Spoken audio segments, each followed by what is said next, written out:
once again, we see today the violence from the, from the left again. This time, it is a influencer out on the streets talking to the public, and she's a faith-based influencer. So she's spreading the word of faith.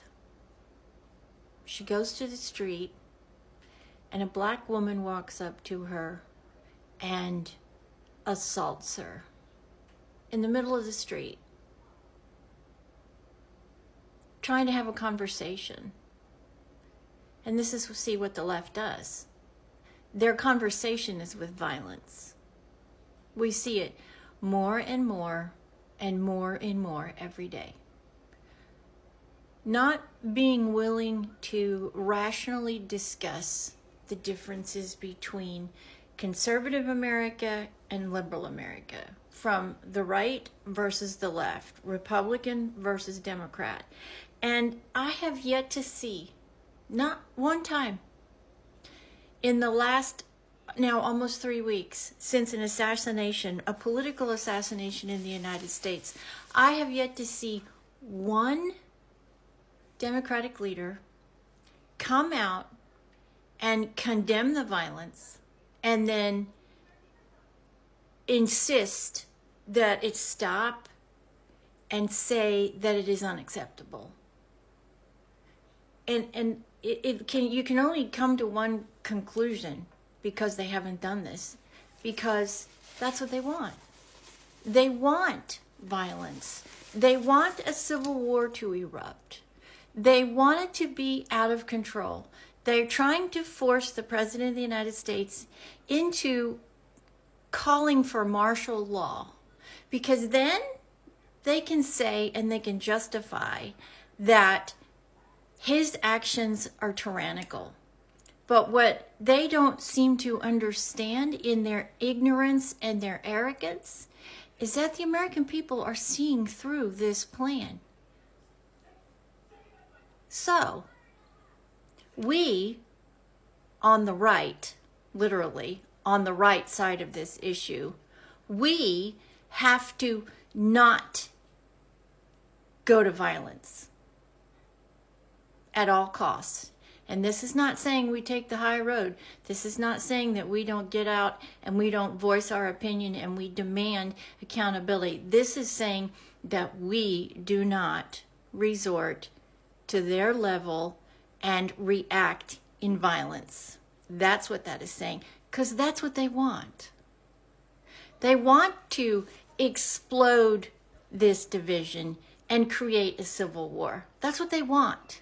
Because then they can come back to you and say, oh, see what happened when the Republicans are in office, when Trump is in office? He can't control the situation. So now he has to be a tyrannical leader and call in the armed forces. That's what they want, people. That is their ultimate goal. They want civil war.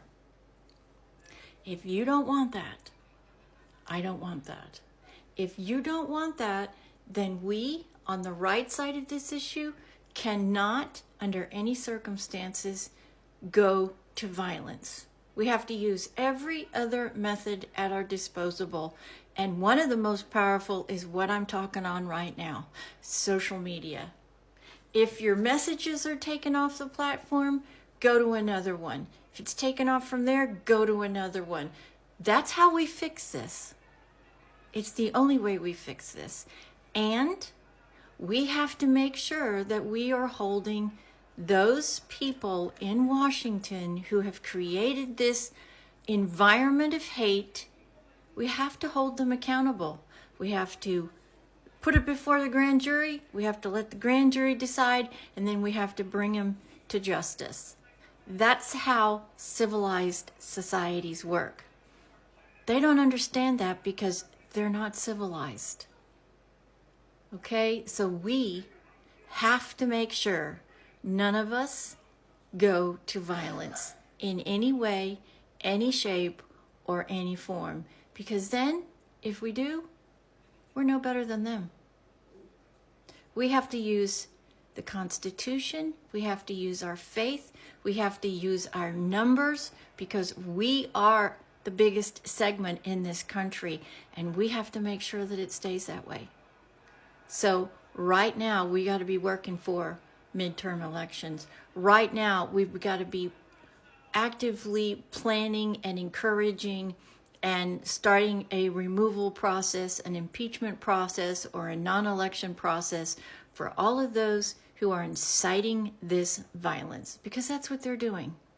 Schumer, Pelosi, Crockett, AOC, Omar, Jeffries. I mean, I can go on and on and on. They're not holding anyone accountable. They're not condemning it. They're not saying it's wrong. That should tell you exactly where they are and prove to you this is exactly their plan. Civil war. We can't allow it, people. We just can't, at any cost. Because if that happens, America's dead. I really believe that. I really, really believe it in my bones. If we don't stop that from happening, our children are not going to have what we had, or their children, or their children. Don't we owe it to them to make sure they do? I think so.